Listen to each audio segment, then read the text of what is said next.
Hey guys, it's Olivie Blake, and this is me not writing. Okay, so today I've got a cup of coffee because it's actually very early in the morning.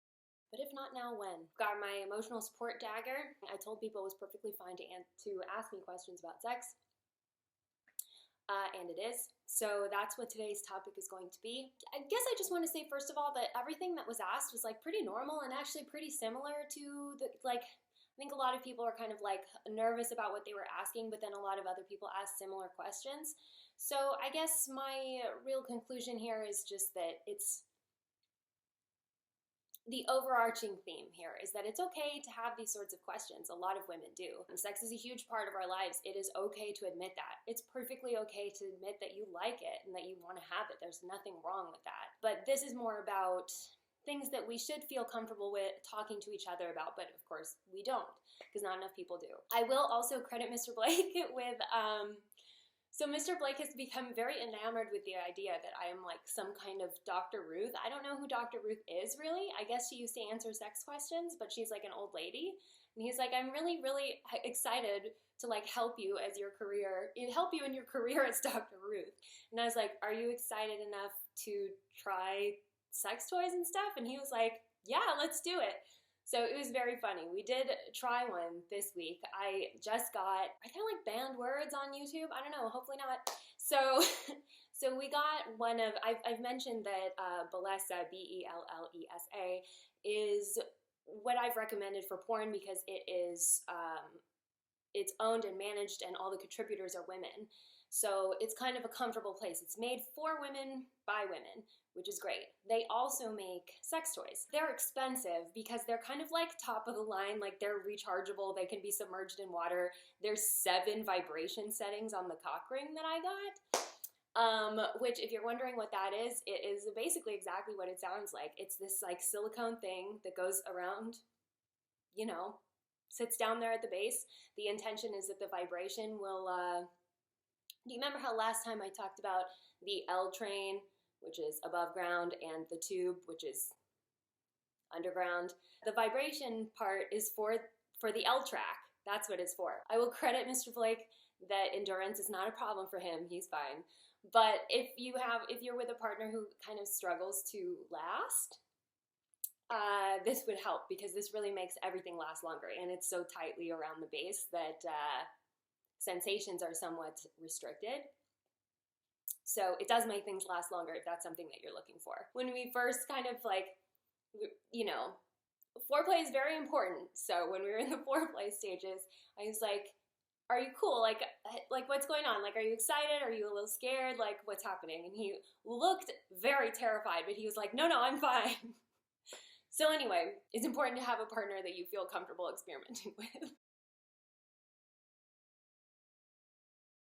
So we're starting out with very easy questions that I can answer pretty quickly, and then we're going to talk a little bit more about masturbation. So first question, right out the gate. So what is my take on squirting? So this person is asking if squirting is real. As a beginner in the pleasuring yourself department, I'm kind of lost and don't know where to start. I don't think you don't have to worry about squirting probably. So basically what squirting is it's female ejaculation. It comes from the urethra. So it doesn't smell like urine. It isn't technically, I don't really know how to explain what's in it. I don't think you really need me to do like alchemy on what's in it.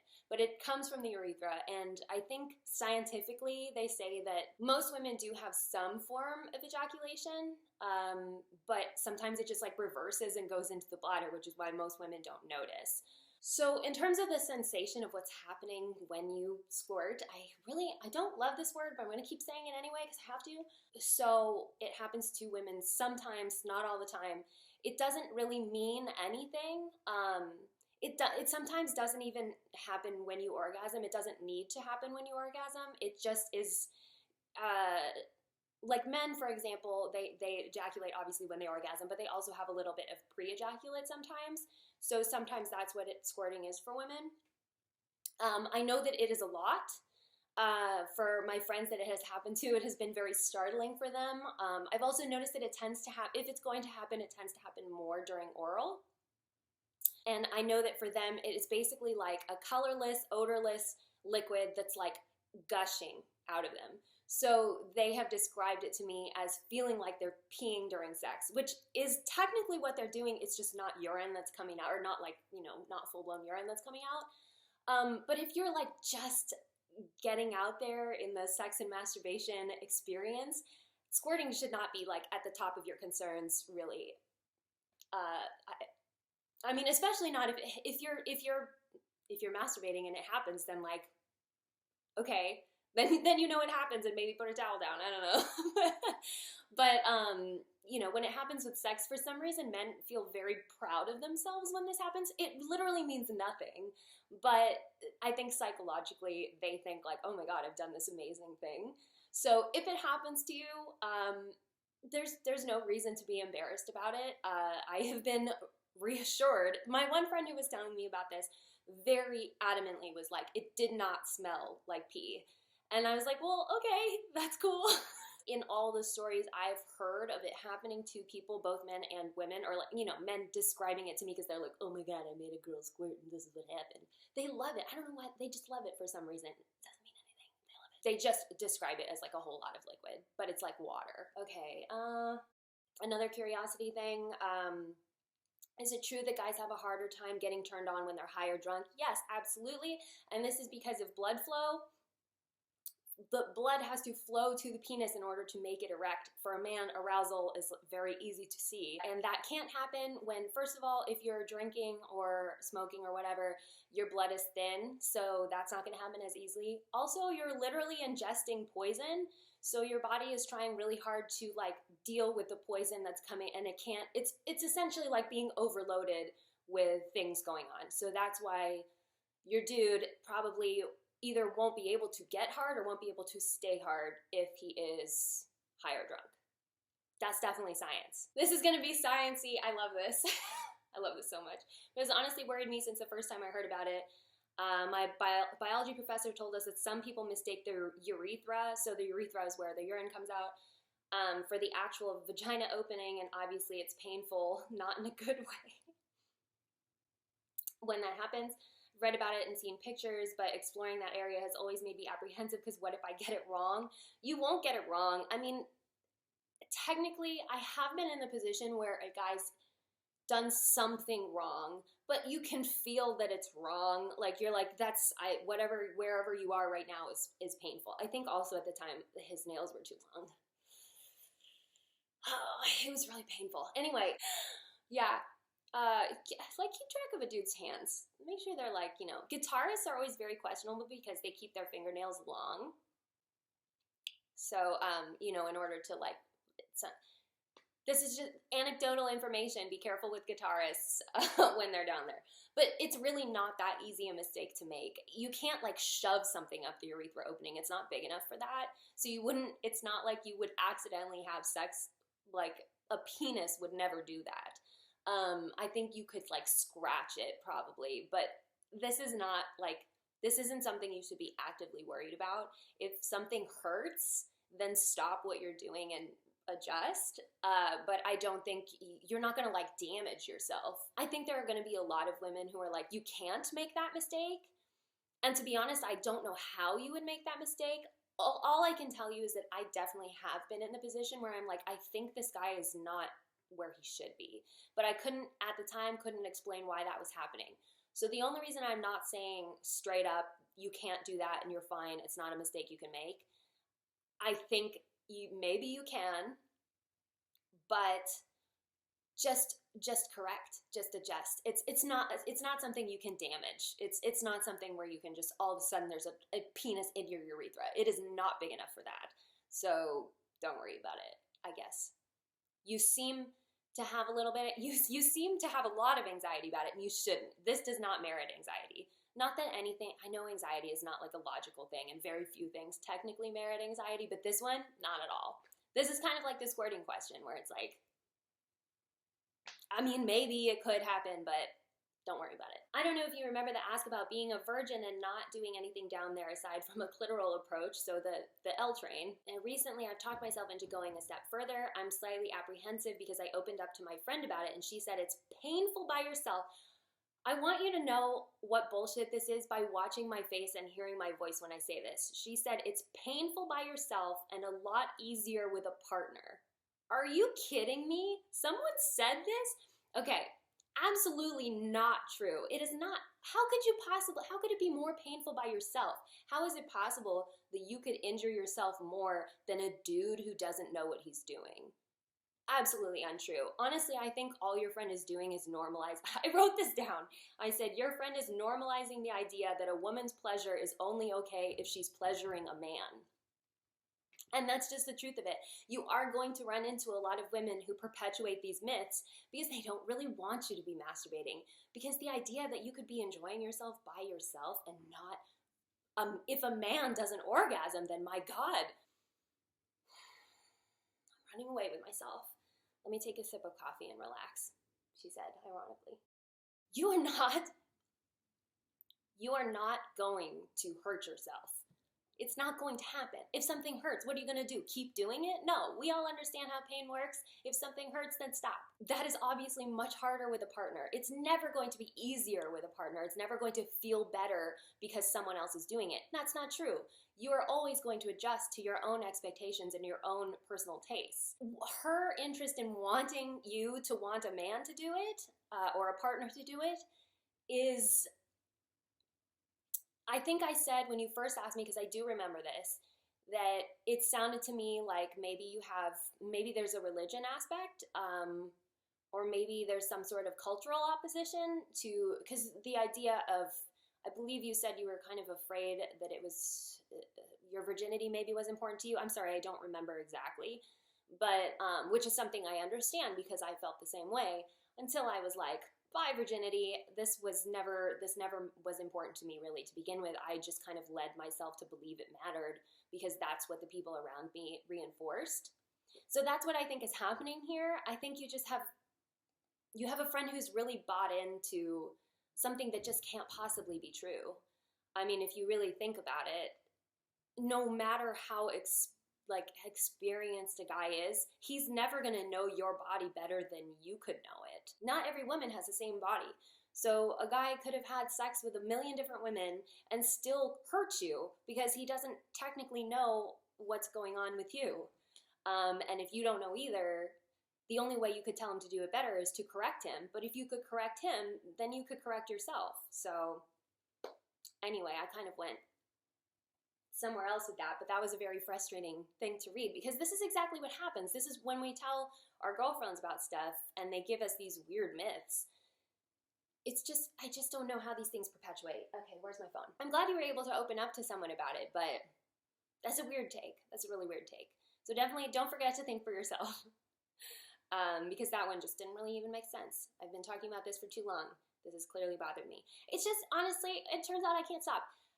It just really bothers me that I understand it is really programmed into us that we're only supposed to have sex with someone else, or, that sex is about the other person's pleasure. I don't know if you're reading any of my work now, but my current story, Divination for Skeptics, I spent a long time doing Hermione's inner monologue during sex, and she talks about how she's been, her whole life has basically been, it's really easy to please other people.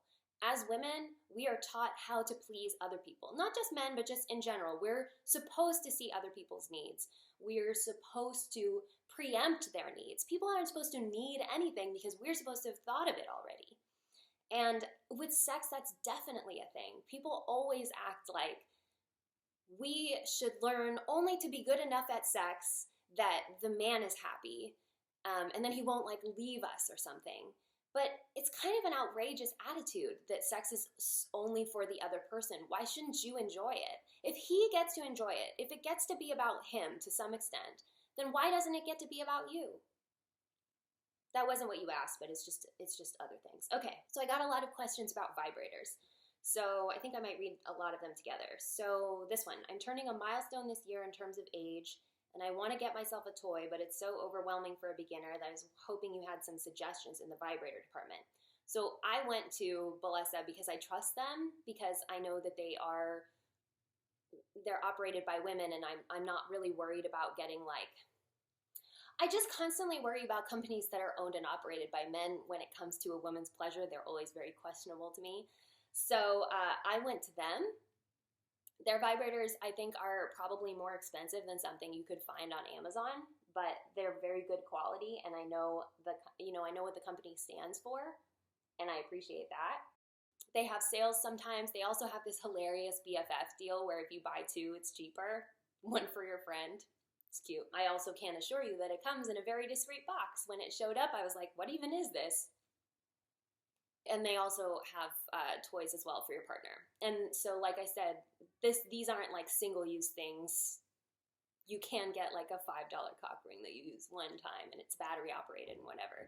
And the one I got is silicone and rechargeable, and with 7 vibration settings, which feels like both too much and also extremely luxe. Like, yeah, that sounds great. We did go through a few of them, and it was fascinating. So, and the next question is, I don't plan on getting into a relationship anytime soon, and I don't exactly have any guys around me to try anything sexual with. So for the most part, I'm used to satisfying myself. Good for you. Good for you also. If you don't want to, that's totally fine. But, if you've made up your mind that this is something you want to try and do, then good for you. Pursue it. I've never gone past anything on the L train. Blame my conservative upbringing, and I'm recently exploring getting some toys. Basically, I'm asking for recommendations. So I think, it's hard to answer this question because it is very personal in terms of what you like. I don't like using a vibrator. I mean, I do on occasion, but it's not like my preferred state. It's something about like, I honestly don't really like the noise of the vibration. I also, for me, it's a touch thing. Like I want to do it myself. And that's just what I like. Okay, also someone said I'm trying to improve or level up my me time. Asked if I have suggestions. Someone asked if I tried the Satisfyer line of vibrators. No, I haven't. The only things I've ever tried, I have like a very cheap vibrator that actually was a gift from Mr. Blake for I forget what. I think he was like, this seems like something a woman should own. And I was like, oh, thank you. That was a very recent thing. I think he's very into my and I'm jumping all over the place. Later on, someone asked what to do when you and your partner have different sex drives, and I will be very open with you and tell you that I have a much higher sex drive than Mr. Blake does. So his response to this was to buy me a vibrator. Thank you. Yeah. So I've only tried Valessa and whichever one he got. It's like a small thing. I think he didn't know what he was doing either. He definitely did not. He's like, but it's pink. I felt like that scene, and I was like, I can't even get into the heteronormativity of this. Okay. So to answer that question, no, I've never tried that line of vibrators. I don't have any opinions on it. I've also never been interested in like a dildo situation. I don't really want to like shove anything in there toy-wise, and that is just personal preference. That's just me not caring for the sensation of the vibration. Doesn't really do a lot for me. To me, it kind of makes the area go numb. So I kind of have to temper the sensation a little bit. So just using touch is kind of my ideal. I don't know that I can answer that question. However, there are lots of sources that I would go to for this sort of question. I have to look them up. I'm not super prepared when I sat down to do this. I didn't realize I was going to have to do this like at this time. But I would go to places that are owned and operated by women. So The Cut, for example, is the news source I always read, and I want to bet they've done something on sex toys before, but I'm going to look it up to check. Valessa does have like a collective with a bunch of different articles that are contributed by women. You might want to check there. I'm going to look for you. I'll see if there are links to this sort of thing. But basically, like, I'm sure Cosmo has things too, but I'm not sure that I would trust Cosmo. I have some questions. A lot of stuff that I learned from Cosmo as, a teenage girl looking for things has been very questionable. I mean, some of it is true. I wrote recently about how to sort of use the perineum and the prostate in terms of when you're going down on a guy. And I did initially learn those things from Cosmo. I would not say that Cosmo was especially helpful. They just mentioned that those are things. One other thing I think is funny. So I saw the post on Tumblr. A bunch of people were telling me that it's on Twitter. But I did see a post about how suggesting that women spell the word coconut with their hips when they're on top. And someone asked me if that's actually how you're supposed to move your hips. And the question is, I mean, no, not necessarily. But I did once read in Cosmo that you're supposed to rotate your hips, or like rotate, they said rotate your hips 360 degrees. And when I was a kid, when I was a teenager, I did not have any idea what that meant. I didn't understand like the physics of sex at all. I was like, you're supposed to rotate, like your whole body rotates? It was bewildering until I realized it's that your hips are supposed to do this. Supposed to. I mean, that's one thing your hips can do. But anyway, that motion, you spelling coconut, it's that same motion. So you don't actually have to spell the word coconut. It's just a thing you could do. All of this is so questionable. Okay, so anyway, I can't answer this question myself any better than I already have, but I will dig up some articles from sources that I think that you could trust. Essentially, if a woman writes it,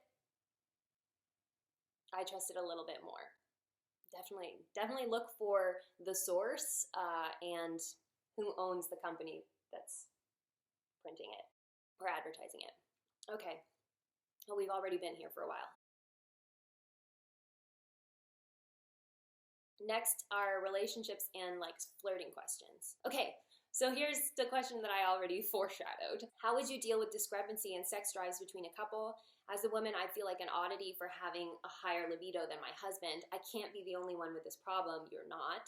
But it often feels like a very isolated place to be. Yes, it is. And it's not just isolating for you, it's isolating for your husband as well. That's been my experience with Mr. Blake. I spend like a lot of my time a little aroused. Just like a little aroused. When you meet someone who's attractive and interesting, or like, you have a little banter with someone and it's like, yep, I could be into that. That happens to me all the time. That almost never happens to him. So he doesn't really understand why I constantly want to have sex. I think he took it as he's not satisfying me. Because I think not only do we have a little bit of stigma that we're not supposed to want sex, men also have the stigma that they're supposed to constantly want sex. And if the woman isn't behaving the way that they expect her to be, i.e. satisfied, then they've done something wrong. I'm obviously addressing this for women as a woman, but there's definitely weirdness for both genders. And this was something we had to get past because I felt like having the higher sex drive, why doesn't he want me more? And he thought, why is she never satisfied with what I'm giving her? And the truth is, I am perfectly satisfied. To me, I'm like, oh my God, sex is so good. I want to have it all the time. And he thinks, oh my God, sex is so good. I'm so happy. This is the sort of thing I mentioned that Mr. Blake comes to therapy with me about once a year. And so one year this was something we discussed, which is how do we not take it personally when one of us, when we're having this sort of disconnect between wanting it. Sex is an inescapable piece of relationships, whether you're having it or not having it. The decision to have or not have it is always present. So this is something that, first of all, you and your partner want to be comfortable with, this idea of not blaming yourself or each other for having that disconnect, because it is really hard to deal with. We are surrounded in pop culture by the idea that women just like get tired of sex, or they just don't want to have it, or they don't really like it, or they're giving it to men because men are the ones who want it. And then this is damaging to both sides, like I said. So this is a very difficult thing to deal with, and it's kind of a couple by couple thing, how you deal with it. I have a really great partner, you guys. I really do. And I don't want to brag about it. I just want you to understand this is not a Prince Charming situation. What makes him amazing is that he is patient with me. He is on my team. He's always on my team. You don't really need someone who's like a sex god. I don't even really know what that means. Someone who's good at sex is basically just someone who wants you to enjoy it, who is enjoying it and is open about enjoying it, and who is patient with you if you need time, or whatever, and who wants to like be part of it, who wants to do things to make you happy. This is not like a miracle thing, which is a weird thing to say about someone who I do think is a little bit of a miracle, but The point is, he's not especially vocal. He doesn't really feel comfortable talking about sex, but he did sort of try to up his sexting. He's just very on board with the idea that sometimes I will do things myself. I will take care of it myself. I have a little bit of an urge, and that doesn't insult him. I want to be a little bit more sexually active than I am, and he is kind of there. He's there for it. So there is a little bit of, there's giving on both sides. I think there's the understanding that you can't really expect him to change his, you can't expect him to change his, like, drive. You can't expect him to change his sex drive. So you might have to adjust your behaviors. So you might have to start masturbating more or whatever. You might find something that works, but it might be on you to figure out something that works. And then it's on him to accept that that's the case and to understand that it's not your fault, it's not his fault, it's not anything that he's doing or not doing, or maybe it is, I don't know. You have to have that, you have to feel comfortable enough to have that conversation, basically. But the main thing I want you to get out of this is you are absolutely not alone. It is completely a myth that women don't enjoy sex. Also, why would they all subject us to it if we all hate it? Don't you think that's insane? But anyway, there's so many tangents here. I just don't even, there's just so many. You're totally fine. You're totally normal. And I would guess there's probably a lot of people in your life who feel this way but don't want to talk about it. And that kind of with good reason, probably because their husbands or partners or whatever don't want them to talk about it either, because men also feel uncomfortable with this. This does emasculate them a little bit, which is a flaw in the system. There's so many flaws in the system, but yeah, I know it feels isolated.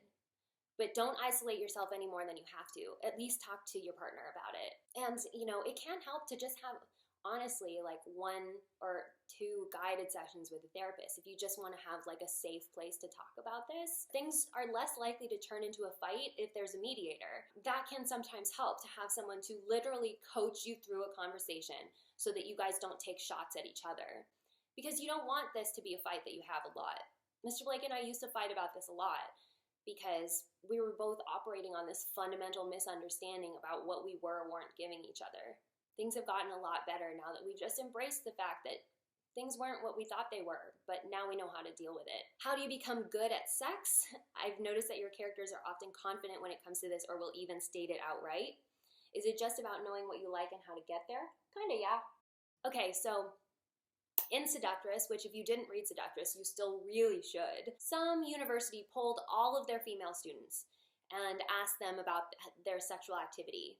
And then they asked, like, basically rate how good you are at sex on a scale of 1 to 10. I'm really, it's fuzzy, I'm paraphrasing, but essentially that none of them admitted to being good at sex, or none of them thought that they were good at sex, which is crazy, right? Not one of them thought they were a 10. All the women at a university, like probably half of them are a 10. The word choice here is questionable, but the only way to be bad at it is if you don't really want to have it, and you're kind of putting yourself through it anyway. I think that's the only kind of sex where the guy is not going to enjoy it, probably because you're not enjoying it. He doesn't deserve to enjoy it if you're not. Let's just be clear. He does not deserve to enjoy it if you're not having fun.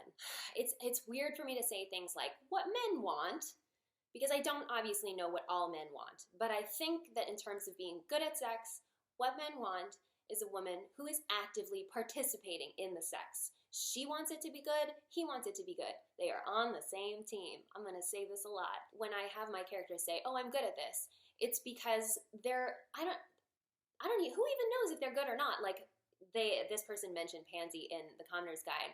Bet you $1 million Hermione and Daphne are also really good at it, but only Pansy takes the stance that, oh, I'm good at it, and we just take her word for it. There's kind of this element of wanting. Being good at it is this idea that you are enjoying what you're doing, you're actively there, especially with men. Like, dicks are dicks. They're not that hard. They just, blood fills them, and that's it. That's kind of all there is to it. There's ways to touch him to be better at it, and some of that has to do with how good you are at perception.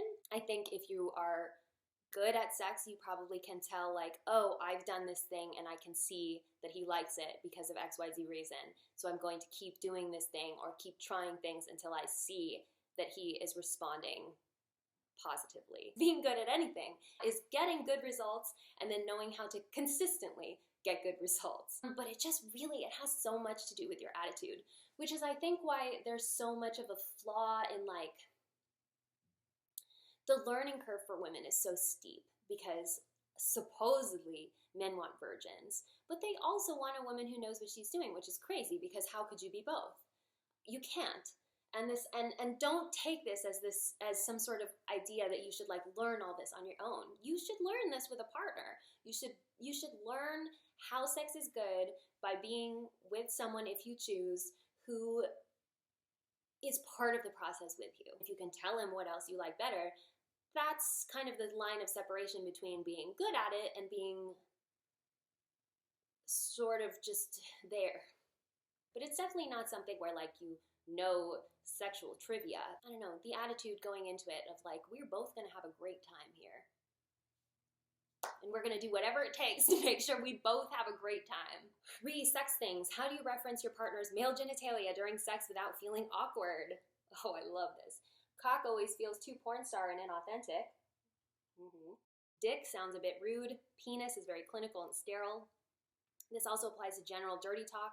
I always feel the need to fill any silence during foreplay or handjobs, which can lead to me rambling about random and sometimes very unsexy topics. Help. Okay, so I super ramble a lot too. I actually asked Mr. Blake if he felt like the difference between using a vibrating ring and not is using a power drill versus a screwdriver, and he gave me a very uncomfortable laugh. This is basically what I want you to get here. Technically, I think the answer is that when you're having sex, guys, I think they kind of expect to hear cock. It does have a porn star feel to it, but a guy who like wants dirty talk probably wants the porn star feel. If you don't want to do that, don't do it though. There's no right answer. I think there's a common answer. Definitely don't say penis. Probably don't say like a romance book words. You know, you wouldn't want him calling it like the apex of your thighs or your sex. I guess if you really want one, you maybe want to go cock. If he's the kind of guy who wants dirty talk, then he probably has watched porn, and so cock is probably not going to register as like a gross thing to him. But I know what you mean. It is weird. It's a tough question, but I don't think you can mess it up is basically the point.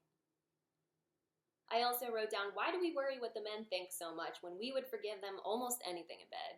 This has just been my experience, especially with girls, my friends in our early 20s, the girls in my sorority, you know, they would let a man get away with basically anything. He could be a disaster in bed and they'd be like, I'll give him another try. If they like you, they'll do it for you. They'll give you that second chance. So just try not to have anxiety about it.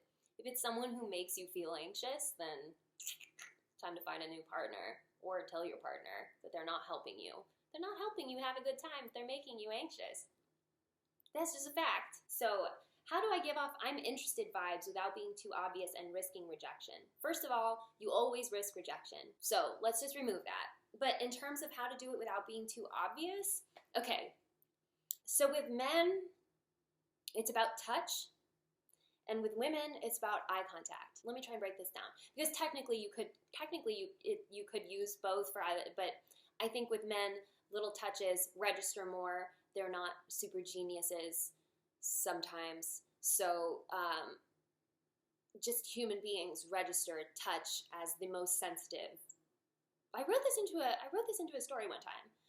But touch is the thing we're most aware of. So if you want to send subtle signals, touch is the best way to do it, because he will be aware that you're touching him, brushing his arm, the little playful shoulder swat, that sort of thing. That's why that's a stereotypical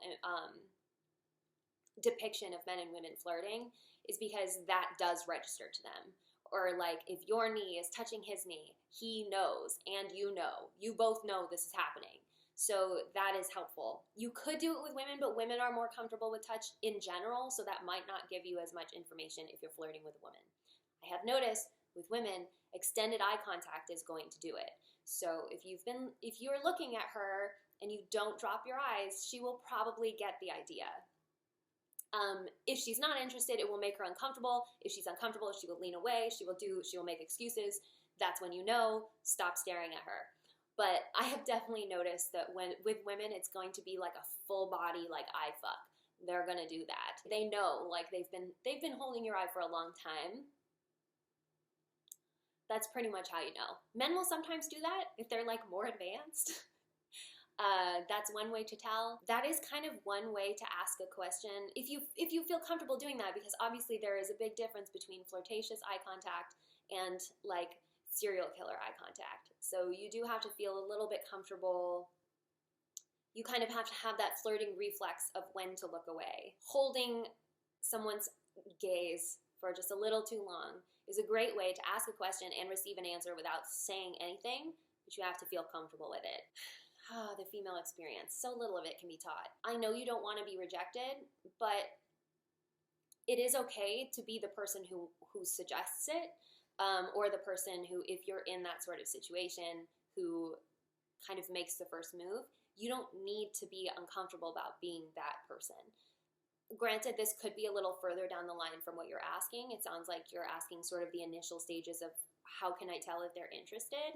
Sometimes the only way to know if they're interested is just to ask, and it really depends on your personality, because obviously that can be an uncomfortable thing.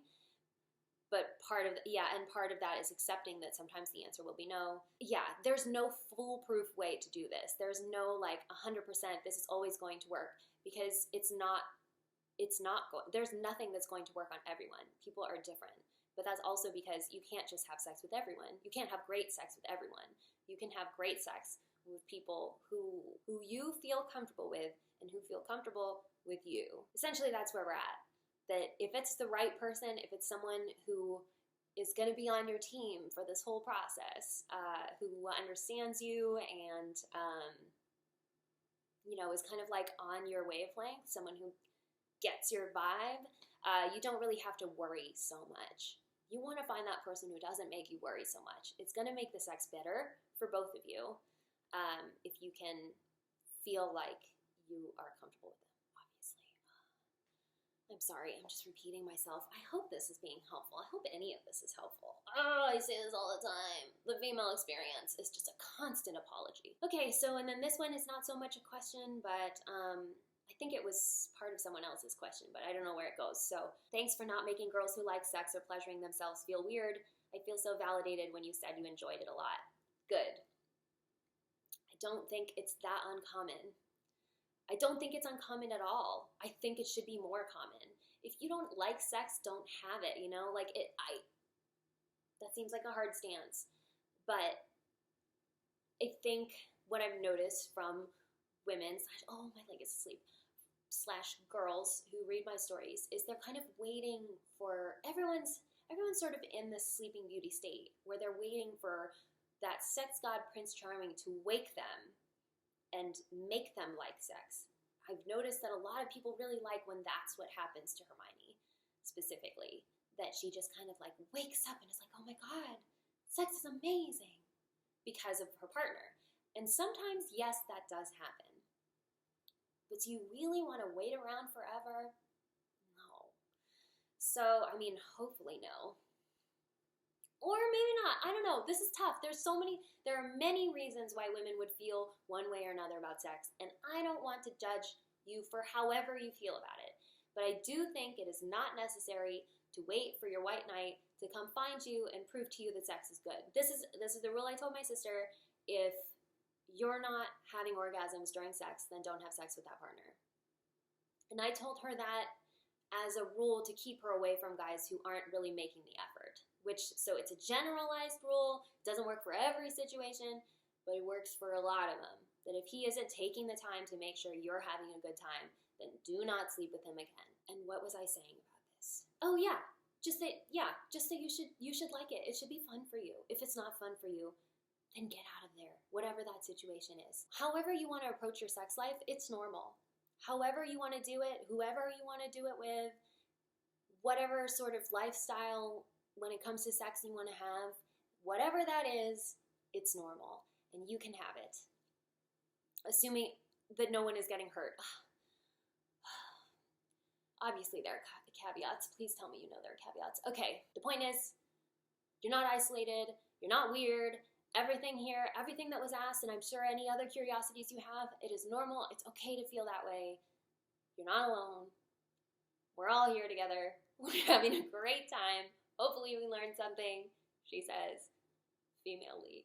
And next week, we have questions about jobs, adulthood, working with female employers, or more like stereotypes about female employers. Anyway, the point is, adulthood is the subject for next week. So if you have any adulting questions, or what to expect about adulthood, one of the questions, I think it was just like, what do I look forward to as an adult? Which is great. But anyway, this has been me, Olivie Blake, not writing. And I'll see you next week.